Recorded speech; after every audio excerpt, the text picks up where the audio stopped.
La Bible en un an, le 7 mars, le livre des Nombres, chapitre 8, verset 1 au chapitre 9, verset 23, le livre des Psaumes, chapitre 50, verset 1 à 23, le livre des Proverbes, chapitre 10, versets 11 et 12, l'évangile de Matthieu, chapitre 20, verset 29 au chapitre 21, verset 22. Nombres, chapitre 8. L'Éternel parla à Moïse et dit : Parle à Aaron, et tu lui diras : Lorsque tu placeras les lampes sur le chandelier, les 7 lampes devront éclairer en face. Aaron fit ainsi. Il plaça les lampes sur le devant du chandelier, comme l'Éternel l'avait ordonné à Moïse. Le chandelier était d'or battu, jusqu'à son pied, jusqu'à ses fleurs, il était d'or battu. Moïse avait fait le chandelier d'après le modèle que l'Éternel lui avait montré. L'Éternel parla à Moïse, et dit : Prends les Lévites du milieu des enfants d'Israël, et purifie-les. Voici comment tu les purifieras. Fais sur eux une aspersion d'eau expiatoire. Qu'ils fassent passer le rasoir sur tout leur corps, qu'ils lavent leurs vêtements, et qu'ils se purifient. Ils prendront ensuite un jeune taureau, avec l'offrande ordinaire de fleurs de farine pétrie à l'huile. Et tu prendras un autre jeune taureau pour le sacrifice d'expiation. Tu feras approcher les Lévites devant la tente d'assignation, et tu convoqueras toute l'assemblée des enfants d'Israël. Tu feras approcher les Lévites devant l'Éternel, et les enfants d'Israël poseront leurs mains sur les Lévites. Aaron fera tourner de côté et d'autre les Lévites devant l'Éternel, comme une offrande de la part des enfants d'Israël, et ils seront consacrés au service de l'Éternel. Les Lévites poseront leurs mains sur la tête des taureaux, et tu offriras l'un en sacrifice d'expiation et l'autre en holocauste, afin de faire l'expiation pour les Lévites. Tu feras tenir les Lévites debout devant Aaron et devant ses fils, et tu les feras tourner de côté et d'autre comme une offrande à l'Éternel. Tu sépareras les Lévites du milieu des enfants d'Israël, et les Lévites m'appartiendront. Après cela, les Lévites viendront faire le service dans la tente d'assignation. C'est ainsi que tu les purifieras, et que tu les feras tourner de côté et d'autre comme une offrande. Car ils me sont entièrement donnés du milieu des enfants d'Israël. Je les ai pris pour moi à la place des premiers-nés, de tous les premiers-nés des enfants d'Israël.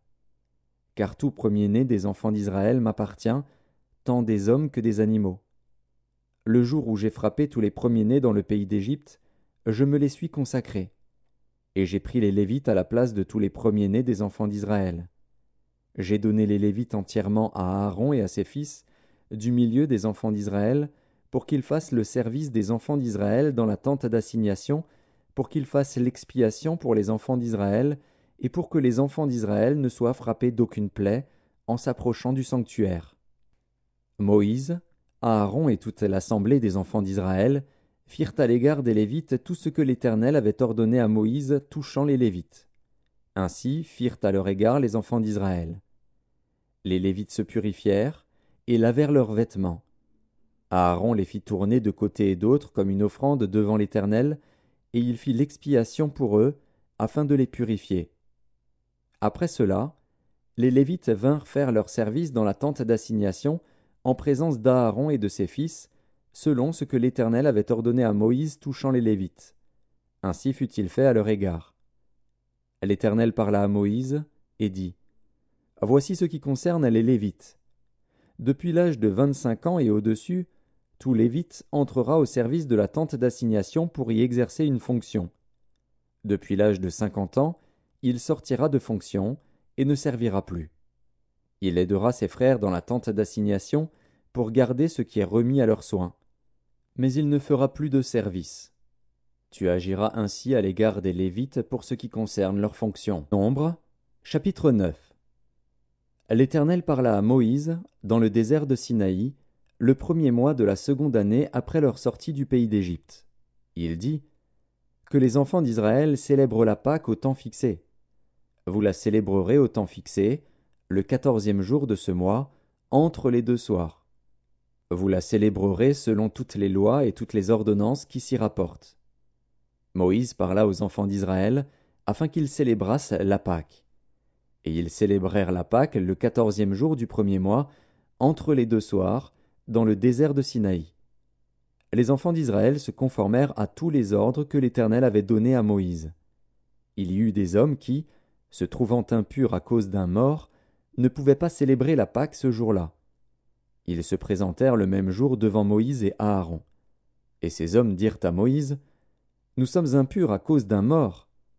Pourquoi serions-nous privés de présenter au temps fixé l'offrande de l'Éternel au milieu des enfants d'Israël » Moïse leur dit, « Attendez que je sache ce que l'Éternel vous ordonne. » Et l'Éternel parla à Moïse et dit, « Parle aux enfants d'Israël, et dis-leur, si quelqu'un d'entre vous ou de vos descendants est impur à cause d'un mort, ou est en voyage dans le lointain, il célébrera la Pâque en l'honneur de l'Éternel. C'est au second mois qu'ils la célébreront, le 14e jour, entre les deux soirs. Ils la mangeront avec des pains sans levain et des herbes amères. Ils n'en laisseront rien jusqu'au matin, et ils n'en briseront aucun os. Ils la célébreront selon toutes les ordonnances de la Pâque. Si celui qui est pur et qui n'est pas en voyage s'abstient de célébrer la Pâque, celui-là sera retranché de son peuple. Parce qu'il n'a pas présenté l'offrande de l'Éternel au temps fixé, cet homme-là portera la peine de son péché. Si un étranger en séjour chez vous célèbre la Pâque de l'Éternel, il se conformera aux lois et aux ordonnances de la Pâque. Il y aura une même loi parmi vous, pour l'étranger comme pour l'indigène. Le jour où le tabernacle fut dressé, la nuée couvrit le tabernacle, la tente d'assignation. Et, depuis le soir jusqu'au matin, elle eut sur le tabernacle l'apparence d'un feu. Il en fut continuellement ainsi. La nuée couvrait le tabernacle, et elle avait de nuit l'apparence d'un feu. Quand la nuée s'élevait de dessus la tente, les enfants d'Israël partaient, et les enfants d'Israël campaient dans le lieu où s'arrêtait la nuée. Les enfants d'Israël partaient sur l'ordre de l'Éternel, et ils campaient sur l'ordre de l'Éternel. Ils campaient aussi longtemps que la nuée restait sur le tabernacle. Quand la nuée restait longtemps sur le tabernacle, les enfants d'Israël obéissaient au commandement de l'Éternel et ne partaient point. Quand la nuée restait peu de jours sur le tabernacle, ils campaient sur l'ordre de l'Éternel, et ils partaient sur l'ordre de l'Éternel. Si la nuée s'arrêtait du soir au matin et s'élevait le matin, ils partaient. Si la nuée s'élevait après un jour et une nuit, ils partaient.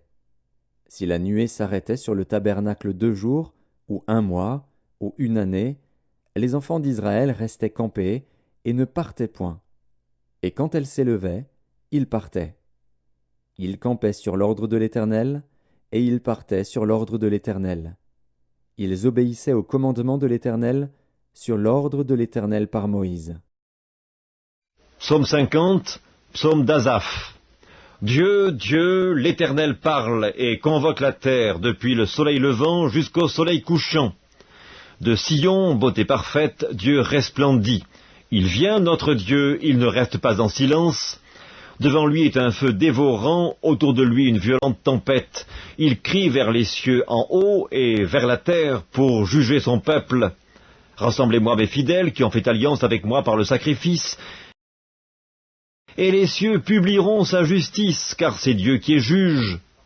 Écoute mon peuple et je parlerai, Israël, et je t'avertirai, je suis Dieu, ton Dieu. Ce n'est pas pour tes sacrifices que je te fais des reproches, tes holocaustes sont constamment devant moi. Je ne prendrai pas un taureau dans ta maison, ni des boucs dans tes bergeries, car tous les animaux des forêts sont à moi, toutes les bêtes des montagnes par milliers. Je connais tous les oiseaux des montagnes, et tout ce qui se meut dans les champs m'appartient. Si j'avais faim, je ne te le dirais pas, car le monde est à moi et tout ce qu'il renferme. Est-ce que je mange la chair des taureaux? Est-ce que je bois le sang des boucs? Offre pour sacrifice à Dieu des actions de grâce et accomplis tes vœux envers le Très-Haut. Et invoque-moi au jour de la détresse, je te délivrerai et tu me glorifieras. Et Dieu dit aux méchants, « Quoi donc? Tu énumères mes lois et tu as mon alliance à la bouche, toi qui hais les avis et qui jettes mes paroles derrière toi. Si tu vois un voleur, tu te plais avec lui et ta part est avec les adultères. Tu livres ta bouche au mal et ta langue est un tissu de tromperie. Tu t'assieds et tu parles contre ton frère, tu diffames le fils de ta mère. Voilà ce que tu as fait, et je me suis tu. Tu t'es imaginé que je te ressemblais, mais je vais te reprendre et tout mettre sous tes yeux. Prenez-y donc garde, vous qui oubliez Dieu, de peur que je ne déchire, sans que personne délivre. Celui qui offre pour sacrifice des actions de grâce me glorifie, et à celui qui veille sur sa voie, je ferai voir le salut de Dieu. Livre des Proverbes, chapitre 10. La bouche du juste est une source de vie, mais la violence couvre la bouche des méchants. La haine excite des querelles, mais l'amour couvre toutes les fautes. Matthieu, chapitre 20. Lorsqu'ils sortirent de Jéricho, une grande foule suivit Jésus, et voici 2 aveugles, assis au bord du chemin, entendirent que Jésus passait et crièrent « Aie pitié de nous, Seigneur, fils de David !» La foule les reprenant pour les faire taire, mais ils crièrent plus fort « Aie pitié de nous, Seigneur, fils de David !» Jésus s'arrêta, les appela et dit « Que voulez-vous que je fasse ?» Ils lui dirent « Seigneur, que nos yeux s'ouvrent !» Ému de compassion, Jésus toucha leurs yeux, et aussitôt ils recouvrèrent la vue et le suivirent. Matthieu, chapitre 21. Lorsqu'ils approchèrent de Jérusalem et qu'ils furent arrivés à Bethphagée vers la montagne des Oliviers, Jésus envoya 2 disciples en leur disant « Allez au village qui est devant vous. Vous trouverez aussitôt une ânesse attachée et un ânon avec elle. Détachez-les et amenez-les-moi. Si quelqu'un vous dit quelque chose, vous répondrez « Le Seigneur en a besoin ». Et à l'instant, il les laissa aller. Or, ceci arriva afin que s'accomplisse ce qui avait été annoncé par le prophète, dit à la fille de Sion, « Voici, ton roi vient à toi, plein de douceur, et monté sur un âne, sur un ânon, le petit d'une ânesse. » Les disciples allèrent et firent ce que Jésus leur avait ordonné. Ils amenèrent l'ânesse et l'ânon, mirent sur eux leurs vêtements et le firent asseoir dessus. La plupart des gens de la foule étendirent leurs vêtements sur le chemin, d'autres coupèrent des branches d'arbres et en jonchèrent la route. Ceux qui précédaient et ceux qui suivaient Jésus criaient « Hosanna, ô fils de David ! Béni soit celui qui vient au nom du Seigneur, Hosanna dans les hauts lieux. » Lorsqu'il entra dans Jérusalem, toute la ville fut émue, et l'on disait « Mais qui est celui-ci » La foule répondait « C'est Jésus, le prophète de Nazareth en Galilée. » Jésus entra dans le temple de Dieu, il chassa tous ceux qui vendaient et qui achetaient dans le temple. Il renversa les tables des changeurs et les sièges des vendeurs de pigeons, et il leur dit « Il est écrit, ma maison sera appelée une maison de prière, mais vous, vous en faites une caverne de voleurs. » Des aveugles et des boiteux s'approchèrent de lui dans le temple, et il les guérit. Mais les principaux sacrificateurs et les scribes furent indignés à la vue des choses merveilleuses qu'il avait faites, et des enfants qui criaient dans le temple « Hosanna, ô fils de David !» Ils lui dirent « Entends-tu ce qu'ils disent ?» « Oui, leur répondit Jésus. N'avez-vous jamais lu ces paroles ?